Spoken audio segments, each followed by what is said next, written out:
A very warm good morning to everyone. Welcome to day 31, chapter number 4. So, in the previous discussion, we already know that what is the meaning of profit maximization, and for the profit maximization, what are the conditions are required. Condition number 1, condition number 2, and condition number 3. We already discussed that how firms are incur losses in an economy and how firms are incur profit in an economy. The both the side we are discussing. So today again is a different concept, supply curve of the short run also as well as the long run also. Keep in your mind, again we are discussing under the perfect competitive market only, because chapter number 4 is completely related to the perfect competitive market, and you people always remember those features of perfect competitive market, then only these concepts will be clear in your mind. Otherwise it will be the misunderstanding, because in perfect competitive, monopoly market, monopolistic market, so these markets are completely different from the perfect competitive market. That's why perfect competitive features are different and other market features are completely different. So today's class we have to discuss what is the meaning of supply curve, what is the meaning of supply schedule, and short run supply curve of the firm as well as the long run supply curve of the firm. So today's class we will discuss only short run supply curve. Next class we have to discuss long run supply curve also. So before going to the short run supply curve as well as the long run supply curve, what is the meaning of supply curve? What is the meaning of supply schedule? So these both the terms are very important, understanding the supply in the short run also as well as the long run also. So first one, what is the meaning of supply curve? So in the second chapter, third chapter also we are already discussing what is the meaning of demand schedule and function of the demand. The relationship between quantity demanded as well as the price is nothing but the demand function. We already know that. So demand is completely different from the supply, or supply is completely different from the demand, because when we are discussing demand, it's related to the consumers. When we are discussing the supply, it's completely related to the producers. Is it clear? So here supply curve, I wrote here the relationship between the output as well as the market price. The relationship between output and market price. If demand curve, the relationship between quantity demanded as well as the price. Instead of quantity demanded, put here output and market prices. That concept is called the your supply curve. Is nothing but for the various market prices. We already know in the realistic market, it means the imperfect market, we have the different or various prices. One shop will be 10 rupees, 12 rupees, or 15 rupees, or 20 rupees for the particular good. We have the various prices. In that particular various prices, the producers are choose. The producers are decided how much quantity should produce in the economy. Because if the market price is very low, the production will be very low. Is it clear? When the market price is very high, the production will be very high. This is completely opposite side of the demand, because we people are rational. We people are consumer. We always expected low level of price in the economy. Then only we get the higher quantities. But when it comes to the producer side, so it's always opposite side. When the prices are very high, their quantity demand will be, their quantity supply will be very high. When price will be very low, their quantity supply will be very low. Because when the price is very high, supply will be very high, then only they get the more profit in the economy. Is it clear? But when it comes to the consumer side, when the price is very high, our quantity demand will be very low, because we will get the loss in the economy. That's why I told you demand is completely different from the supply side. Supply is completely different from the demand side. So it's completely opposite. That's why there is a relationship between output and market prices. For the various market prices, the producers are decided how much to produce and which quantities to produce. That concept is for the supply curve. Is it clear? The next will be the what is the meaning of supply schedule. So we already know that for the various diagrams, for the various table we are denoted, and we are for the various tables there. So what is the meaning of supply table. It's just a table describing quantities for the one quantity, two quantity, three quantity, and number of quantities is describing with the various prices for the different prices. For the 10 rupees one quantity, for the 20 rupees two quantity, for the three quantities it may be 50 rupees, for the 50 quantities may be 10,000 rupees. Is it clear? For the various prices, quantities will be represented by the table. That concept is called the supply schedule. Keep in your mind here, technology and price of factors remaining unchanged. It means a constant in the economy. The technology and price of factors remaining unchanged in the economy. That concept is called the schedule. So you can ask the question now, sir, why technology and price of factors are remaining unchanged in the economy? Because we already know that in the third chapter, if the technology changes, is it clear? If the technology changes, automatically our supply also changes. If the modern technology you are adopted, definitely your production system will be very high. If you are adopted old technology, your supply will be very low. And one side, prices of factors remaining unchanged, because if the prices of factors will be varied, automatically it will impact to the affect to the your price level. That's why factors of production will be remain unchanged in the economy. These both concepts, technology as well as prices are unchanged, then only the supply will be works in the economy.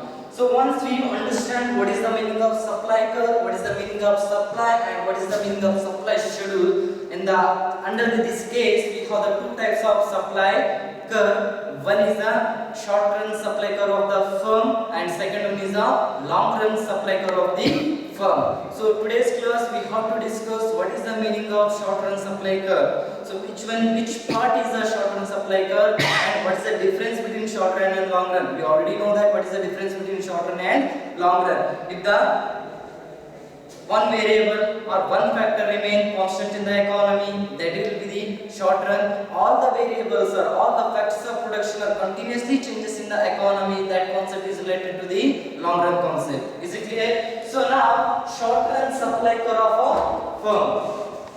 Short run supply curve of a firm. For the industry or a particular firm, how short run supply curve will be decided? How it look like? Is the rising part of the SNC curve, as a rising part of the ABC curve, or a rising part of the SNC curve? Which part is denoted by the supply curve? So here we have the two cases under the short run supply curve. Case number one. Case number one is going like this: price must be greater than a minimum ABC. Is it clear? Just short from I wrote here your price. It means market price must be greater than or equal to minimum ABC. ABC is nothing but average variable cost. Is it clear? Your price must be greater than or equal to minimum average variable cost. Second case, your price must be lesser than minimum ABC. Two cases they are observe here or examine here. First one, they are saying that your price must be greater than or equal to minimum ABC. Second one, your price must be lesser than minimum ABC. So if the price is greater than minimum ABC, what happened to the firm in the short run? If price is lesser than the minimum ABC, what happened to the your firm or industry in the short run? We already know that condition number 3, or yesterday itself we already discussed that the graphical presentation of profit maximization. If your price is greater than minimum ABC, we will incur the profit in the economy. If your price is lesser than the minimum ABC, we will get the or we will incur losses in the economy. So here also we have diagram here. One side your OX axis will be the represent output level, your OY axis represent the price and cost. Is it clear? So here we have the three curves. One is the average variable cost, second one is the short run average cost, third one is the short run marginal cost. So here we have two types of prices here, price number 1 and price number 2. In price number 1, what happened, as well as price number 2, what will happen to the industry in the short run. For example, first we need to take price number 1. Case number 1, price must be greater than or equal to minimum ABC. So where is your minimum ABC? This is the ABC curve. Here is the minimum ABC. They are saying that your price must be greater than or equal to minimum ABC. Obviously your price 1 is greater than minimum ABC. Is it clear? Your price is greater than minimum ABC, then only we get the profit in the economy. Is it clear? So we'll get the profit in the economy in which condition? Case number 1, we'll get the profit because your price is must be greater than or equal to minimum ABC. Below minimum ABC, we will incur the losses in the economy. That's why price 1 will be denoted the profit in the economy. The case number 1 will be showing the profit level. Is it clear? But case number 2, what will happen to case number 2? Case number 2, price minimum ABC. Price is lesser than the minimum ABC. If price is lesser than the minimum ABC, we will incur the losses. We already know that in condition number 3, profit maximization condition number 3. Just remember what happened to the condition number 3, case 1 and case 2. So this is the profit level because your minimum ABC is lesser than the price or your price is greater than minimum ABC. Here P2, your price is lesser than the minimum ABC, we will incur the losses in the economy. But here all 3 conditions are satisfied here. What are the all 3 conditions are satisfied? Just remember your profit maximization, all 3 conditions.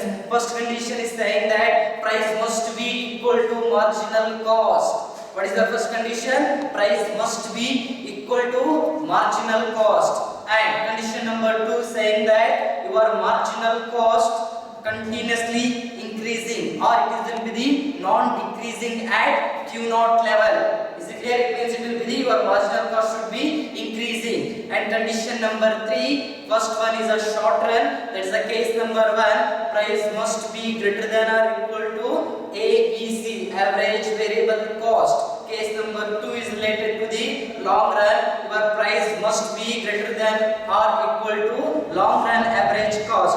All 3 conditions are satisfied here. For example, first condition.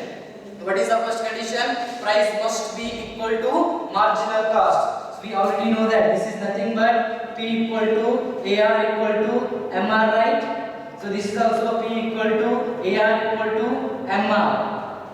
So this is your MC curve. Price must be equal to marginal cost. In this situation, we will get the first condition will be satisfied. Your marginal cost equal to market price or MC is equal to MR. First condition is satisfied here. And what is the second condition? Second condition is your marginal cost is not decreasing at Q0 level. Instead of Q0, I am denoting the Q1 here. So your SMC curve is increasing, right? So that is the second condition will be satisfied here. Then condition number 3. What is the condition number 3? Condition number 3 under the short term concept, price must be greater than or equal to minimum ABC. Price is greater than here, your minimum ABC will be here. Obviously price is greater than the minimum ABC. Your third condition also satisfied here. Is it clear? But when comes to the long run, instead of SAC, we will denote the LRIC here. LRIC. So we will denote the LRIC here. That is also your condition number will be the satisfied. That's why I wrote your all 3 conditions are satisfied here for your profit maximization condition. But the Q0 level, sorry, P2 level, we will incur the losses in the economy because it's the minimum ABC, below the minimum ABC, as well as it will be the decreasing level. Look at the decreasing level, and your LRIC will be not here. That's why P2 is not satisfied your all 3 conditions, but P1 level will be the satisfied your all 3 conditions of the profit maximization. But sir, which one is a supply curve under the short run? Which curve is a short run supply curve? So comes to the second diagram here. Always we are rational in the economy. We are always expecting the profit in the economy. So here also your O axis will be the representing the output level, and your OY axis will be the in the economy. Is it clear? So here red dot, keep in your mind, observe, red dot lines are very important in this diagram. Here also we have three curve. One is the average variable cost, second one is a short run average cost, third one is a short run marginal cost. So here they are saying that rising part of the SNC curve, rising part of the SNC curve, it means this part, rising part of the SNC curve is considered as a supply curve of the short run. Rising part of the SNC curve is considered as a short run supply curve. Sir, why rising part is a supply curve of the short run? Why not this is considered as a supply curve? Why not this is the supply curve? Why not ABC? Why not SAC? Keep in your mind the second condition. Increasing level of SNC curve only get the profit in the economy. Condition number 2 is already know that. So SNC curve is not decreasing at Q0 level. It means when your SNC curve is increasing, your profit level also increasing. That's why minimum ABC. After the minimum ABC here, we will get the losses because your SNC will be decreasing level. Here also little bit your profit will be increasing, but it's below the ABC curve, right? So we'll incur the losses here. That's why after the minimum ABC, whatever it will be the SNC curve, it means that's why I'm telling that rising part of the SNC curve. One last question they will ask. Dash is the supply curve of short run. Dash is the supply curve of the firm. The rising part of the SNC curve. Keep in your mind, rising part of SNC curve. Rising part of the SNC curve is considered as a short run supply curve in the economy because we will get the profit in this level. That's why they are considered the rising part of the SNC curve is a profit level or a short run supply curve in the economy. So in the next class we have to discuss same long run supply curve of a firm. What happened to the long run supply curve? There also price level 1 and price level 2 is there, and also short run supply curve. Instead of short run supply curve, we have the long run supply curve. We'll discuss in the tomorrow classes. ಈಗಾಗಲೇ ನಾವು ದಿನ 30 ಅಥವಾ day 30 ಅಲ್ಲಿ ನೋಡಿದ್ರೆ ಹಾಗೆ day 30 ಅಲ್ಲಿ ನಾವು ಏನನ್ನ ಅಧ್ಯಯನ ಮಾಡಿದ್ವಿ. ಡೇ 30 ಅಲ್ಲಿ ನಾವು ಆ ಒಂದು ಲಾಭದ ಗರಿಷ್ಠಗೊಳಿಸುವಿಕೆಯಲ್ಲಿ ಹೇಗೆ ಒಂದು ಇಂಡಸ್ಟ್ರಿ ಆಗಿರಬಹುದು, ಒಂದು ಕೈಗಾರಿಕೆ ಆಗಿರಬಹುದು ಅಥವಾ ಒಂದು ಉದ್ಯಮ ಸಂಸ್ಥೆ ಆಗಿರಬಹುದು, ಯಾವ ರೀತಿಯ ಆರ್ಥಿಕತೆಯಲ್ಲಿ ಲಾಭವನ್ನ ಗಳಿಸ್ತಾ ಇದೆ ಅನ್ನೋದನ್ನ ನಾವೇನ್ ಮಾಡಿದ್ವಿ ಈಗಾಗಲೇ ಡೇ 30 ರಲ್ಲಿ ನೋಡಿದ್ದೀವಿ. ಬಟ್ ಲಾಭವನ್ನ ಗಳಿಸೋದ್ರ ಜೊತೆಗೆ ಈಗಾಗಲೇ ಹೇಳಿದೀನಿ, ಇಲ್ಲಿ ನನಗೆ ಎರಡು ಪರಿಕಲ್ಪನೆಗಳು ಬರ್ತಾ ಇದಾವೆ. ಒಂದು ಅಲ್ಪಾವಧಿಯ ಪರಿಕಲ್ಪನೆ, ಇನ್ನೊಂದು ದೀರ್ಘಾವಧಿಯ ಪರಿಕಲ್ಪನೆ. ಅಲ್ಪಾವಧಿಯಲ್ಲಿ ಏನಾಗ್ತಾ ಇದೆ, ದೀರ್ಘಾವಧಿಯಲ್ಲಿ ಏನಾಗ್ತಾ ಇದೆ ಅನ್ನೋದನ್ನ ನೋಡೋದಾದ್ರೆ ಮುಖ್ಯವಾಗಿ ಅದಕ್ಕೂ ಮುಂಚೆ ನಾವೇನನ್ನ ನೋಡ್ಬೇಕಾಗತ್ತೆ, ಪೂರೈಕೆ ರೇಖೆ ಅಂತಂದ್ರೆ ಏನು, ಆ ಪೂರೈಕೆ ರೇಖೆಗೆ ಏನೆಲ್ಲ ಫ್ಯಾಕ್ಟರ್ಸ್ ಗಳಿದಾವೆ, ಏನೆಲ್ಲ ಪರಿಕಲ್ಪನೆಗಳಿದ್ದಾವೆ. ಸೊ ಈಗಾಗಲೇ ನಾವು ಎರಡನೇ ಅಧ್ಯಾಯದಲ್ಲಿ ನೋಡಿದ ಹಾಗೆ ಅಲ್ಲಿ ನಾವು ಬೇಡಿಕೆ ಅಂತಂದ್ರೆ ಏನು, ಬೇಡಿಕೆ ರೇಖೆ ಅಂತಂದ್ರೆ ಏನು, ಬೇಡಿಕೆಯ ಬಿಂಬಕ ಅಂತಂದ್ರೆ ಏನು, ಅನೇಕ ರೀತಿಯ ಪರಿಕಲ್ಪನೆಗಳನ್ನ ನಾವು ಈಗಾಗಲೇ ಅಧ್ಯಯನ ಮಾಡಿದ್ದೇವೆ. ಸೊ ಬೇಡಿಕೆ ಎಂಬುದು ಪೂರೈಕೆಗೆ ಈಕ್ವಲ್ ಆದದ್ದ ಅಥವಾ ಬೇಡಿಕೆ ಮತ್ತು ಪೂರೈಕೆಗಳು ಒಂದೇನಾ ಅಂತ ನೋಡೋದಾದ್ರೆ ಕಂಪ್ಲೀಟ್ಲಿ ಡಿಫ್ರೆಂಟ್. ಬೇಡಿಕೆನೇ ಬೇರೆ, ಪೂರೈಕೆನೇ ಬೇರೆ. ಸೊ ಸೂಕ್ಷ್ಮವಾಗಿ ಇದರ ವ್ಯತ್ಯಾಸವನ್ನ ನಾವು ನೋಡೋದಾದ್ರೆ ಬೇಡಿಕೆ ಎಂಬುದು ಒಬ್ಬ ಗ್ರಾಹಕನಿಗೆ ಸಂಬಂಧಪಟ್ಟಿರುವಂತದ್ದು, ಒಬ್ಬ ಅನುಭೋಗಿಗೆ ಸಂಬಂಧಪಟ್ಟಿರುವಂತದ್ದು. ಒಬ್ಬ ಅನುಭೋಗಿ ಮಾತ್ರ ಬೇಡಿಕೆಯನ್ನ ಮಾಡಲಿಕ್ಕೆ ಸಾಧ್ಯ. ಬಟ್ ಪೂರೈಕೆಯನ್ನು ಒಂದು ಬಂದಾಗ ನಾನು ಪೂರೈಕೆಯನ್ನು ಯಾರು ಮಾಡ್ತಾ ಇದ್ದಾರೆ, ಉತ್ಪಾದಕರು ಮಾತ್ರ ಪೂರೈಕೆಯನ್ನ ಮಾಡ್ತಾ ಇದ್ದಾರೆ. ಅಂದ್ರೆ ಬೇಡಿಕೆ ಎಂಬುದು ಅನುಭೋಗಿಗಳಿಗೆ ಸಂಬಂಧಪಟ್ಟರೆ ಪೂರೈಕೆ ಎಂಬುದು ಯಾರಿಗೆ ಸಂಬಂಧಪಡ್ತಾ ಇದೆ, ಉತ್ಪಾದಕರಿಗೆ ಸಂಬಂಧಪಡ್ತಾ ಇದೆ. ಸೊ ಯಾವಾಗ್ಲೂ ಏನಾಗುತ್ತೆ ನೋಡಿ, ಬೇಡಿಕೆಯಲ್ಲಿ ಏನಾಗುತ್ತೆ ಅಂತಂದ್ರೆ ಬೆಲೆ ಜಾಸ್ತಿ ಆದಾಗ ಬೇಡಿಕೆ ಏನಾಗುತ್ತೆ, ಕಡಿಮೆ ಆಗುತ್ತೆ. ಬಟ್ ಪೂರೈಕೆಯಲ್ಲಿ ಹಾಗಾಗೋದಿಲ್ಲ. ಪೂರೈಕೆ ಏನಾಗುತ್ತೆ ಅಂದ್ರೆ ಬೆಲೆ ಜಾಸ್ತಿ ಆದ್ರೆ ಪೂರೈಕೆ ಕೂಡ ಜಾಸ್ತಿ ಆಗುತ್ತೆ. ಯಾಕಂದ್ರೆ ಹೆಚ್ಚಿನ ಬೆಲೆಯಲ್ಲಿ ಮಾತ್ರ ಹೆಚ್ಚಿನ ಉತ್ಪನ್ನ ಅವರು ಉತ್ಪಾದನೆ ಮಾಡಿ ಅಧಿಕ ಮಟ್ಟದಲ್ಲಿ ಲಾಭವನ್ನು ಗಳಿಸಲಿಕ್ಕೆ ಸಾಧ್ಯ ಆಗುತ್ತೆ. ಬಟ್ ಇಲ್ಲಿ ಬೇಡಿಕೆಯಲ್ಲಿ ಏನಾಗುತ್ತೆ, ನನಗೆ ಅಧಿಕ ಬೆಲೆ ಇದ್ದಾಗ ನನಗೆ ಲಾಸ್ ಆಗುತ್ತೆ, ಕಡಿಮೆ ಬೆಲೆ ಇದ್ದಾಗ ಮಾತ್ರ ನಾನು ಹೆಚ್ಚಿನ ಪ್ರಮಾಣದಲ್ಲಿ ವಸ್ತುಗಳನ್ನು ಕೊಂಡುಕೊಳ್ಳಲಿಕ್ಕೆ ಸಾಧ್ಯ ಆಗುವಂತದ್ದು. ಇಂತಿರುವ ಸಂದರ್ಭದಲ್ಲಿ ಬೇಡಿಕೆ ಮತ್ತು ಪೂರೈಕೆಗಳು ಸಂಪೂರ್ಣವಾಗಿ ಏನಾಗಿದ್ದಾವೆ, ಒಂದೊಂದೊಂದು ಪರಿಕಲ್ಪನೆಗಳಿಗೆ ಭಿನ್ನವಾಗಿದ್ದಾವೆ. ಒಂದು ಉತ್ಪಾದಕರ ಪ್ರಕಾರ ಆದ್ರೆ ಇನ್ನೊಂದು ಯಾರಿಗೆ ಸಂಬಂಧಪಟ್ಟಿರುವುದು, ಅನುಭೋಗಿಗಳಿಗೆ ಸಂಬಂಧಪಟ್ಟಿರುವುದು. ಸೊ ಹೀಗಾಗಿ ಇವತ್ತಿನ ತರಗತಿಯಲ್ಲಿ ಡೇ 31ರಲ್ಲಿ ನಾವು ಏನ್ ನೋಡ್ತಾ ಇದ್ದೇವೆ ಅಂತಂದ್ರೆ ಪೂರೈಕೆ ರೇಖೆ ಅಂತ ಅಂತಂದ್ರೆ ಏನು? ಪೂರೈಕೆ ರೇಖೆಯನ್ನ ಯಾವ ರೀತಿಯಲ್ಲಿ ನಾವು ಅರ್ಥೈಸಿಕೊಳ್ಳಬಹುದು? ಬೇಡಿಕೆ ಅಂತಂದ್ರೆ ನೋಡಿದೀವಿ, ಬಟ್ ಪೂರೈಕೆ ಅಂದ್ರೆ ನಾವು ನೋಡಿಲಾಗಿತ್ತು, ಪೂರೈಕೆ ರೇಖೆ ಅಂದ್ರೆ ನಾವು ನೋಡಿಲಾಗಿತ್ತು. ಸೊ ಇವತ್ತು ಬೇಡಿಕೆ ಅಂದ್ರೆ ಆಲ್ರೆಡಿ ಗೊತ್ತಿದೆ, ಮಾರುಕಟ್ಟೆಯಲ್ಲಿರುವಂತಹ ಬೆಲೆಗೂ ಮತ್ತು ವಸ್ತುವಿನ ಬೇಡಿಕೆಗೂ ಇರುವಂತಹ ಸಂಬಂಧವನ್ನು ಏನ್ ಮಾಡ್ತಾ ಇದೀವಿ ನಾವು ಪರಿಕಲ್ಪನೆಯಲ್ಲಿ ಬೇಡಿಕೆ ಅಂತ ಹೇಳ್ತಾ ಇದೀವಿ. ಸೊ ಬೆಲೆ ಮತ್ತು ಬೇಡಿಕೆಗಿರುವಂತಹ ಒಂದು ತದ್ವಿರುದ್ಧ ಸಂಬಂಧವನ್ನ ನಾನು ಬೇಡಿಕೆ ಬಿಂಬಕ ಅಂತ ಕರೆದೆ. ಸೊ ಹಾಗಿದ್ದಾಗ ಪೂರೈಕೆ ರೇಖೆ ಅಂತಂದ್ರೆ ಏನು? ಪೂರೈಕೆ ರೇಖೆಯಲ್ಲಿ ಯಾರು ಬರ್ತಾರೆ ಅಂತ ಹೇಳಿದೆ ನಾನು? ಉತ್ಪಾದಕರು ಬರ್ತಾರೆ ಅಂತ ಹೇಳಿದೆ. ಪೂರೈಕೆ ರೇಖೆ ಅಂದ್ರೆ ಬೇರೆ ಏನಲ್ಲ, ನಿಮ್ಮ ಉತ್ಪನ್ನ ಮತ್ತು ಮಾರುಕಟ್ಟೆ ಬೆಲೆಗೆ, ನಿಮ್ಮ ಉತ್ಪನ್ನ ಮತ್ತು ಮಾರುಕಟ್ಟೆ ಬೆಲೆಗೆ ಇರುವಂತಹ ಸಂಬಂಧವನ್ನು ತಿಳಿಸ್ತಾ ಇದೆ. ಅಂದ್ರೆ ಮಾರುಕಟ್ಟೆಯಲ್ಲಿ ನಮಗೆ ವಿವಿಧ ರೀತಿಯ ಬೆಲೆಗಳಿದ್ದಾವೆ, ಬಟ್ ಇಲ್ಲಿ ನಾವು 4ನೇ ಅಧ್ಯಾಯದಲ್ಲಿ ಯಾವ ಮಾರುಕಟ್ಟೆ ಅಧ್ಯಯನ ಮಾಡ್ತಾ ಇದ್ದೀವಿ?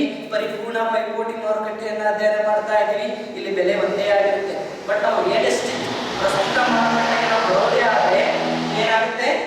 ಸೊ ವಿವಿಧ ಮಾರುಕಟ್ಟೆ ಬೆಲೆಗಳಿಗೆ ಯಾವ ರೀತಿಯಾದ ಉತ್ಪನ್ನಗಳನ್ನ ನಾವು ಉತ್ಪಾದಿಸ್ತಾ ಇದ್ದೀವಿ, ಉತ್ಪಾದಕರು ವಿವಿಧ ರೀತಿಯ ಮಾರುಕಟ್ಟೆ ಬೆಲೆಗಳಿಗೆ ಎಷ್ಟು ಪ್ರಮಾಣದಲ್ಲಿ ಉತ್ಪನ್ನಗಳನ್ನು ಉತ್ಪಾದನೆ ಮಾಡ್ತಾ ಇದ್ದಾರೆ ಎಂಬುದನ್ನು ಯಾವ ತಿಳಿಸ್ಕೊಡ್ತಾ ಇದ್ದೀವಿ? ನಮಗೆ ಪೂರೈಕೆ ರೇಖೆ ಎಂಬುದು ಏನ್ ಮಾಡ್ತಾ ಇದೆ? ತಿಳಿಸ್ಕೊಡ್ತಾ ಇದೆ. ಅಲ್ಲೇನ್ ಮಾಡ್ತಾ ಇದ್ವಿ?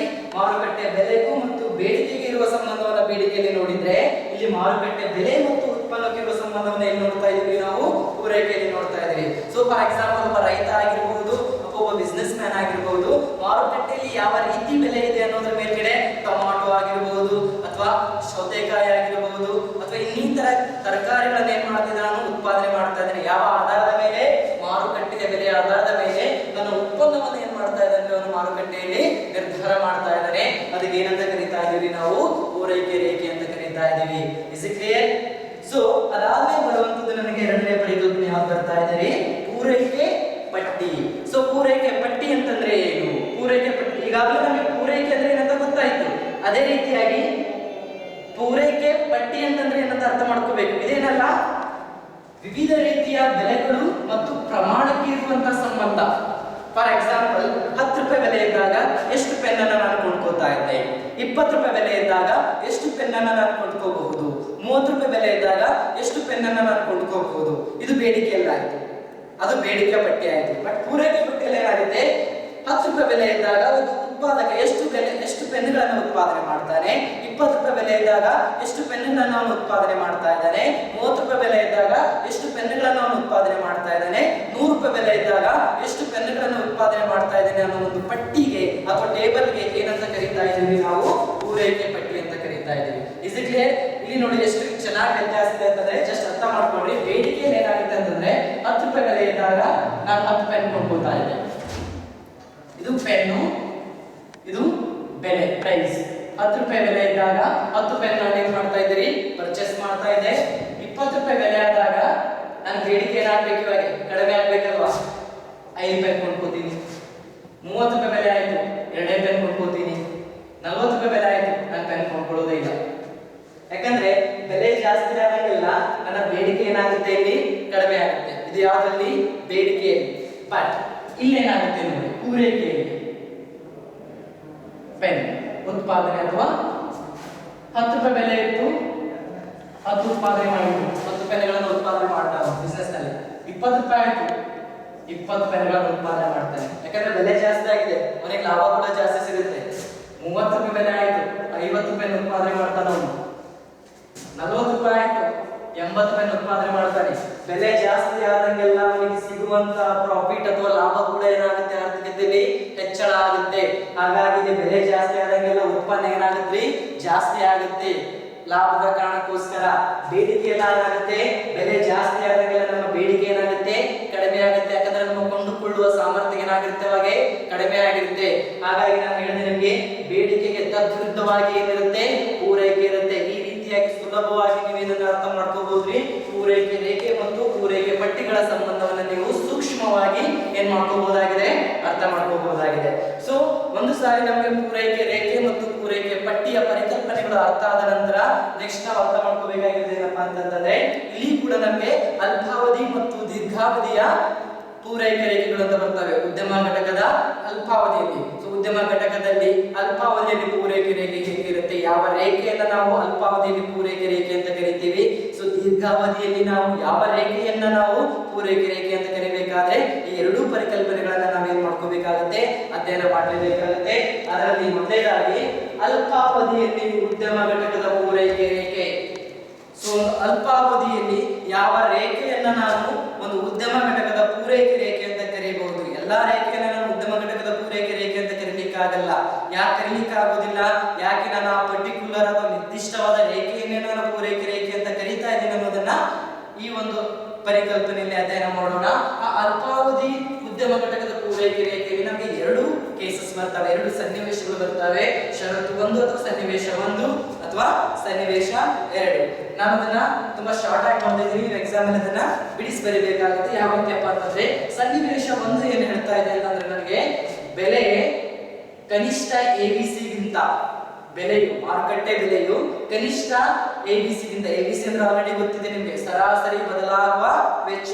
ಮಾರುಕಟ್ಟೆಯ ಬೆಲೆಯು ಕನಿಷ್ಠ ಸರಾಸರಿ ಬದಲಾಗುವ ವೆಚ್ಚಕ್ಕಿಂತ ಅಧಿಕವಾಗಿರಬೇಕು ಅಥವಾ ಸಮವಾಗಿರಬೇಕು. ಅದನ್ನೇ ನಾನು ಶಾರ್ಟ್ ಫಾರ್ಮ್ ಅಲ್ಲಿ ಏನ್ ಬರ್ತಿದ್ದೀನಿ, P is greater than equal to ಕನಿಷ್ಠ ಎಬಿಸಿ. ಮಿನಿಮಮ್ ಎಬಿಸಿ ಅಂತಂದ್ರೆ ಏನ್ರಿ, ಕನಿಷ್ಠ ಎಬಿಸಿ ಅಂದ್ರೆ ನಮ್ಮ ಸರಾಸರಿ ಬದಲಾಗುವ ವೆಚ್ಚಕ್ಕಿಂತ ಯಾವಾಗಲೂ ಮಾರುಕಟ್ಟೆ ಬೆಲೆ ಏನಾಗಿರ್ಬೇಕು ಅಂತ ಹೇಳ್ತಿದ್ದಾರೆ ಅವರು, ಜಾಸ್ತಿ ಇರಬೇಕು ಅಥವಾ ಸಮವಾಗಿರಬೇಕು. ಇದು ಸನ್ನಿವೇಶ 1. ಸನ್ನಿವೇಶ 2 ಏನ್ ಹೇಳ್ತಾ ಇದ್ದಾರೆ ಅವರು, ನಮ್ಮ ಬೆಲೆಯು ಮಾರುಕಟ್ಟೆ ಬೆಲೆಯು ಕನಿಷ್ಠ ಎಬಿಸಿ ಗಿಂತ ಅಂದ್ರೆ ಸರಾಸರಿ ಬದಲಾಗುವ ವೆಚ್ಚಕ್ಕಿಂತ ಬೆಲೆಯು ಕಡಿಮೆಯಾಗಿರಬೇಕು. ಸೊ ಸನ್ನಿವೇಶ 1ರಲ್ಲಿ ಉದ್ಯಮ ಘಟಕಕ್ಕೆ ಏನಾಗುತ್ತೆ, ಸನ್ನಿವೇಶ 2ರಲ್ಲಿ ಉದ್ಯಮ ಘಟಕಕ್ಕೆ ಏನಾಗುತ್ತೆ ಅನ್ನೋದನ್ನ ಈ ರೇಖಾಚಿತ್ರದ ಮೂಲಕ ನೋಡೋಣ ಇವಾಗ.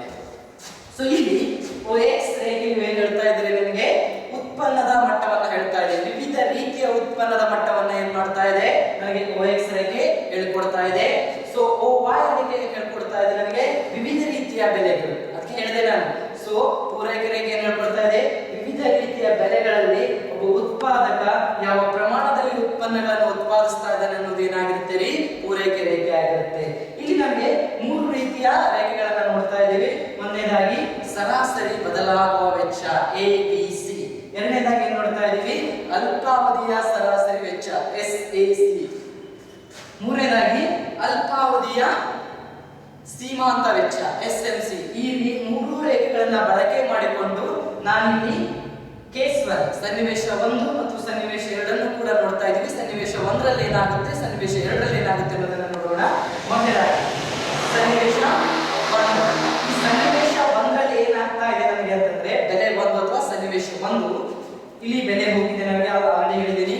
ಪರಿಪೂರ್ಣ ಪೈಪೋಟಿ ಮಾರುಕಟ್ಟೆ ಅಡಿಯಲ್ಲಿ ಬೆಲೆ ಯಾವುದಕ್ಕೆ ಸಮವಾಗಿರುತ್ತದೆ, average revenue equal to marginal revenue equal to price equal to demand ಅಂತ ನಾನು ಆಲ್ರೆಡಿ ನಿಮ್ಗೆ ಹೇಳ್ಬಿಟ್ಟಿದ್ದೀನಿ.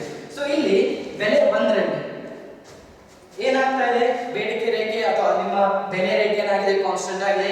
ಮೇ ಬಿ ಅದು 20 ರೂಪಾಯಿ ಅಂತ ಅನ್ಕೊಳ್ಳೋಣ ಅಥವಾ 30 ರೂಪಾಯಿ ಎಷ್ಟು ಬೇಕಾದ್ರೆ ತಗೊಳ್ಳಿದ್ರೆ P1 ಅಂತ ನಾನು ಏನ್ ಮಾಡಿದ್ದೀನಿ ಅಲ್ಲಿ ಸಂಕೇತ ಮಾಡಿದ್ದೀನಿ. ಸೊ ಇಲ್ಲಿ ಸನ್ನಿವೇಶ ಏನ್ ಹೇಳ್ತಾ ಇದೆ ನನಗೆ, ಮಾರುಕಟ್ಟೆ ಬೆಲೆಯು ಕನಿಷ್ಠ ಎಬಿಸಿ ಗಿಂತ ಅಧಿಕವಾಗಿರಬೇಕು ಅಥವಾ ಸಮವಾಗಿರಬೇಕು ಅಂತ ಸನ್ನಿವೇಶ 1 ಹೇಳ್ತಾ ಇದೆ. ಸೊ ನಿಮ್ಮ ಕನಿಷ್ಠ ಎಬಿಸಿ ಎಲ್ಲಿದೆ, ಎಬಿಸಿ ರೇಖೆ ಎಲ್ಲಿದೆ, ಕನಿಷ್ಠ ಎಬಿಸಿ ಅಂತಂದ್ರೆ ಅದರ ಕೆಳಭಾಗ ಎಲ್ಲಿ ತುಂಬಾ ಕಂಪ್ಲೀಟ್ ಆಗಿ ಡೌನ್ ಆಗಿದೆ ಅಲ್ಲ, ಅದಕ್ಕೆ ನಾನು ಕನಿಷ್ಠ ಎಬಿಸಿ ಅಂತ ಕರೀತಾ ಇದ್ದೀನಿ. ಈ ಕನಿಷ್ಠ ಎಬಿಸಿ ಗಿಂತ ಬೆಲೆ ಏನಾಗಿರ್ಬೇಕ್ರಿ, ಅಧಿಕವಾಗಿರಬೇಕು ಅಂತ ಹೇಳ್ತಾ ಇದ್ದಾರೆ. ಸೊ ಹಾಗಿದ್ದಾಗ ಸನ್ನಿವೇಶ 1 ಇಲ್ಲಿ ಏನಾಗುತ್ತೆ, ತೃಪ್ತಿ ಆಗುತ್ತೆ. ಅಂದ್ರೆ ಸನ್ನಿವೇಶ 1 ನಾವು ಯಾವ್ದ್ರಲ್ಲಿ ನೋಡ್ತಾ ಇದೀವಿ, P1 ನಲ್ಲಿ ಸನ್ನಿವೇಶ 1 ನೋಡ್ತಾ ಇದೀವಿ. ಸೊ ಈ ಸಂದರ್ಭದಲ್ಲಿ ಲಾಭದ ಗರಿಷ್ಠ ಗಳಿಸುವಿಕೆಯ ಕೆಲವು ಕಂಡೀಷನ್ಸ್ ಗಳನ್ನ ನೆನಪು ಮಾಡ್ಕೊಳ್ಳಿ. ಕಂಡೀಷನ್ ನಂಬರ್ 1 ಷರತ್ತು 1, ಷರತ್ತು 2 ಮತ್ತು ಷರತ್ತು 3.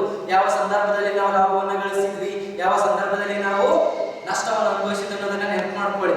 ಸೊ ಆಲ್ರೆಡಿ ನಾನು ಗ್ರಾಫಿಕಲ್ ರಿಪ್ರೆಸೆಂಟೇಷನ್ ರೇಖಾಚಿತ್ರದ ನಿರೂಪಣೆಯನ್ನು ಹೇಳಿದೆ. ಸೊ ಒಂದು ವೇಳೆ ನಿಮ್ಮ ಮಾರುಕಟ್ಟೆ ಬೆಲೆ ಕನಿಷ್ಠ ಎಬಿಸಿ ಗಿಂತ ಮೇಲ್ಭಾಗದಲ್ಲಿದ್ರೆ ನಮಗೆ ಏನ್ ಸಿಗುತ್ತೆ ಅಂತ ಹೇಳಿದೆ ನಾನು, ಲಾಭ ಸಿಗುತ್ತೆ. ಅಂದ್ರೆ P1 ನಲ್ಲಿ ನನಗೆ ಏನ್ ಸಿಗ್ತಾ ಇದೆ, ಲಾಭ ಸಿಗ್ತಾ ಇದೆ. ಸನ್ನಿವೇಶ 1ರಲ್ಲಿ ನನಗೆ ಏನಾಗ್ತಾ ಇದೆ, ಲಾಭ ಸಿಗ್ತಾ ಇದೆ. ಯಾಕೆ ಲಾಭ ಸಿಗ್ತಾ ಇದೆ ನನಗೆ, ಮಾರುಕಟ್ಟೆ ಬೆಲೆಯು ಕನಿಷ್ಠ ಎಬಿಸಿ ಗಿಂತ ಏನಾಗಿದೆ ರೀ, ಜಾಸ್ತಿ ಆಗಿದೆ. ಹಾಗಾಗಿ ಈ ಒಂದು ಹಂತದಲ್ಲಿ ನನಗೆ ಲಾಭ ದೊರೀತಾ ಇದೆ. ಕಂಡೀಷನ್ ನಂಬರ್ 2 P2 ಅವರೇನ್ ಹೇಳ್ತಾ ಇದ್ದಾರೆ, ನಮ್ಮ ಮಾರುಕಟ್ಟೆ ಬೆಲೆಯು ಕನಿಷ್ಠ ಎಬಿಸಿ ಗಿಂತ ಕೆಳಗಡೆ ಇರಬೇಕು. ಕನಿಷ್ಠ ಎಬಿಸಿ ಗಿಂತ ಮಾರುಕಟ್ಟೆ ಬೆಲೆ ಇಲ್ಲಿ ಕಡಿಮೆ ಇದೆ, ಕನಿಷ್ಠ ಎಬಿಸಿ ಗಿಂತ ಮಾರುಕಟ್ಟೆ ಬೆಲೆ ಜಾಸ್ತಿ ಇದೆ. ಯಾವ ಸಂದರ್ಭದಲ್ಲಿ ಬೆಲೆಯು ಕನಿಷ್ಠ ಎಬಿಸಿ ಗಿಂತ ಜಾಸ್ತಿ ಇರುತ್ತದೆಯೋ ಆ ಸಂದರ್ಭದಲ್ಲಿ ಲಾಭ ಸಿಗುತ್ತದೆ. ಯಾಕಂದ್ರೆ ABC ಗಿಂತ ಬೆಲೆ ಏನಾಗಿದೆ, ಜಾಸ್ತಿ ಆಗಿದೆ. ಇಲ್ಲಿ ABC ಗಿಂತ ಬೆಲೆ ಕಡಿಮೆ ಆಗಿದೆ. ಈ ಸಂದರ್ಭದಲ್ಲಿ ನಮಗೆ ಏನಾಗುತ್ತೆ, ನಷ್ಟ ಆಗುತ್ತೆ. ಅಂದ್ರೆ P2 ಅಲ್ಲಿ ಅವನಿಗೆ ನಷ್ಟ ಆಗುತ್ತೆ, P1 ಅಲ್ಲಿ ಅವನಿಗೆ ಲಾಭ ಆಗುತ್ತೆ. ನಾನು ಹೇಳಿದೆ, ಅಧಿಕ ಬೆಲೆ ಇದ್ದಾಗ ಮಾತ್ರ ಉತ್ಪಾದಕರಿಗೆ ಲಾಭವನ್ನು ಗಳಿಸಲಿಕ್ಕೆ ಆರ್ಥಿಕತೆಯಲ್ಲಿ ಸಾಧ್ಯವಾಗುತ್ತೆ. ಕಡಿಮೆ ಬೆಲೆ ಇದ್ದಾಗ ಅವರಿಗೆ ಲಾಭವನ್ನು ಗಳಿಸುವುದು ಕಷ್ಟಕರ ಆಗಿರುವುದರಿಂದ P2 ಅಲ್ಲಿ ಅವನಿಗೆ ನಷ್ಟ ಆಗುತ್ತೆ. ಸನ್ನಿವೇಶ 2ರ ಪ್ರಕಾರ P1 ಅಲ್ಲಿ ಅವನಿಗೆ ಲಾಭ ಆಗುತ್ತೆ, ಸನ್ನಿವೇಶ 1ರ ಪ್ರಕಾರ. ಸೊ ಹೀಗಿದ್ದಂತಹ ಸಂದರ್ಭದಲ್ಲಿ ಯಾವ ಒಂದು ರೇಖೆಯನ್ನ, ಅದು ABC ಆಗಿರ್ಬೋದು, SSC ಆಗಿರ್ಬೋದು, SMC ಆಗಿರ್ಬೋದು, ಯಾವ ರೇಖೆಯನ್ನ ನಾನು ಅಲ್ಪಾವಧಿಯ ಪೂರೈಕೆ ರೇಖೆ ಅಂತ ಕರೀಬಹುದು. ಅದಕ್ಕೆ ನಾವೇನ್ ಮಾಡೋಣ, ಇಲ್ಲಿ ಇನ್ನೊಂದು ನಾನು ಡಯಾಗ್ರಾಮ್ ಏನ್ ಮಾಡಿದೀನಿ, ರಿಪ್ರೆಸೆಂಟ್ ಮಾಡಿದ್ದೀನಿ. ಇಲ್ಲಿ ಮುಖ್ಯವಾಗಿ ನೀವು ಅಬ್ಸರ್ವ್ ಮಾಡಬೇಕಾಗಿರೋದು, ಇಲ್ಲಿ ನಾನು ಡಾರ್ಕ್ ಮಾಡಿರುವಂತ 2 ಲೈನ್ಗಳು O P ಅಂದರೆ ಅನ್ಕೊಳ್ಳೋಣ, ಇದನ್ನ ಪ್ರೈಸ್ ಅಂದ್ರೆ ತಿಳ್ಕೊಳ್ಳಿ. ಈ ಲೈನ್ ಮತ್ತು ಇಲ್ಲಿಂದ ಈ ಲೈನ್, ಯಾಕೆ ಇಲ್ಲಿಂದನೇ ಇದನ್ನ ನಾನು ಮಾರ್ಕ್ ಮಾಡಿದ್ದೀನಿ, ಇಲ್ಲಿಂದ ಯಾಕೆ ಮಾರ್ಕ್ ಮಾಡಿದ್ದೀನಿ ಅಂತ ನಾನು ಹೇಳ್ತಾ ಇದ್ದೀನಿ. ಸೊ ಅದಕ್ಕೂ ಮುಂಚೆ ಇಲ್ಲಿ ಈ ಒಂದು ಡಯಾಗ್ರಾಮ್ ಅಲ್ಲಿ ಇಲ್ಲೊಂದು ಲೈನ್ ಬರುತ್ತೆ, all 3 conditions are satisfied.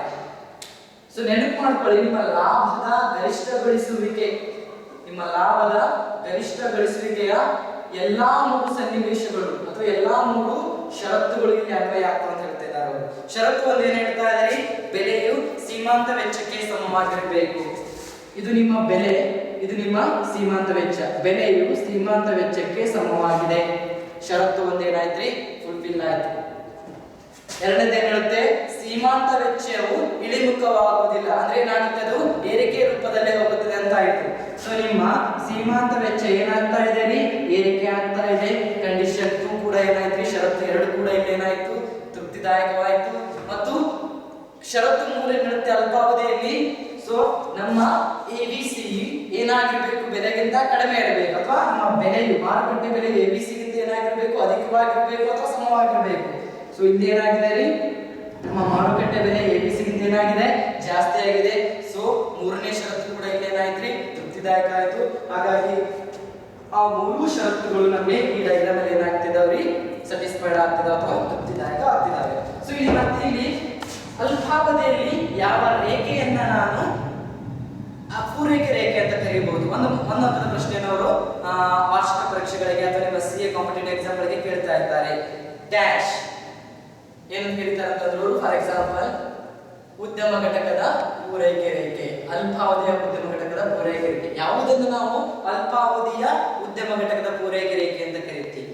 Dash ಕೊಟ್ಬಿಟ್ಟಾಗ answer ಏನಪ್ಪಾ ಅಂತಂದ್ರೆ, ಏರುತ್ತಿರುವ SMC ರೇಖೆಯನ್ನ, ಏರುತ್ತಿರುವ rising part of SMC curve, ಏರುತ್ತಿರುವ SMC ರೇಖೆಯ ಭಾಗವನ್ನ ಏನಂತ ಕರೆಯಬಹುದು, ನಾನು ಅಲ್ಪಾವಧಿಯ ಪೂರೈಕೆ ರೇಖೆ ಅಂತ ಕರೆಯಬಹುದು. ಸರ್ ಯಾಕೆ ಏರುತ್ತಿರುವ ಸೀಮಾಂತ ರೇಖೆಯನ್ನ, ಏರುತ್ತಿರುವ ಅಲ್ಪಾವಧಿಯ ಸೀಮಾಂತ ರೇಖೆಯನ್ನು ಯಾಕೆ ನೀವು ಅಲ್ಪಾವಧಿಯ ಪೂರೈಕೆ ರೇಖೆ ಅಂತ ಕರೆದ್ರಿ? ಯಾಕೆ ನಾನು ಏರುತ್ತಿರುವ ಈ ಒಂದು SMC ರೇಖೆಯನ್ನೇ ನಾನು ಅಲ್ಪಾವಧಿಯ ಪೂರೈಕೆ ರೇಖೆ ಅಂತ ಕರೀತಾ ಇದ್ದೀನಿ ಅಂತಂದ್ರೆ, ಕಂಡೀಷನ್ 2, ಷರತ್ತು 2 ನೆನಪು ಮಾಡ್ಕೊಳ್ಳಿ. ಯಾವ ಸಂದರ್ಭದಲ್ಲಿ ನಮ್ಮ ಪೂರೈಕೆ ರೇಖೆ ಅಥವಾ ಯಾವ ಸಂದರ್ಭದಲ್ಲಿ ನಮ್ಮ ಸೀಮಾಂತ ರೇಖೆಯು ಇಳಿಮುಖವಾಗುತ್ತಿತ್ತದೆಯೋ ಆ ಸಂದರ್ಭದಲ್ಲಿ ನನಗೆ ಲಾಭವನ್ನು ಗಳಿಸಲಿಕ್ಕೆ ಆಗುವುದಿಲ್ಲ. ಲಾಭವನ್ನು ಯಾವಾಗ ಗಳಿಸ್ತೀನಿ ನಾನು, ಯಾವ ಸಂದರ್ಭದಲ್ಲಿ ಸೀಮಾಂತ ರೇಖೆಯು ಏರಿಕೆ ಆಗುತ್ತಿದೆಯೋ, ಕಂಡೀಷನ್ ನಂಬರ್, ಏರಿಕೆ ಆಗುವ ಸಂದರ್ಭದಲ್ಲಿ ಮಾತ್ರ ನನಗೆ ಲಾಭವನ್ನು ಗಳಿಸಲಿಕ್ಕೆ ಸಾಧ್ಯ ಆಗುತ್ತೆ. ಇಲ್ಲಿ ನನಗೆ ಲಾಭವನ್ನು ಯಾಕೆ ಗಳಿಸಲಿಕ್ಕೆ ಆಗುವುದಿಲ್ಲ ಅಂತಂದ್ರೆ, ಸೀಮಾಂತ ರೇಖೆ ಏನಾಗ್ತಾ ಇದೆ, ಇಳಿಮುಖವಾಗ್ತಾ ಇದೆ.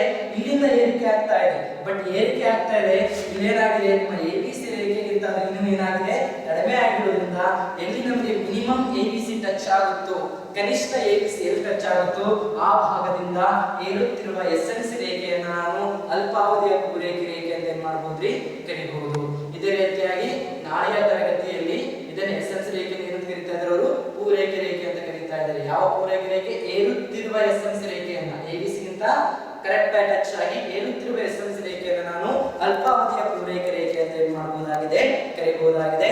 ಇದೇ ರೀತಿಯಾಗಿ ನಾಳೆಯ ತರಗತಿಯಲ್ಲಿ ದೀರ್ಘಾವಧಿಯಲ್ಲಿ ಉದ್ಯಮ ಘಟಕದ ಪೂರೈಕೆ ರೇಖೆಯನ್ನು ನಾವೇನ್ ಮಾಡೋಣ, ಅಧ್ಯಯನ ಮಾಡೋಣ.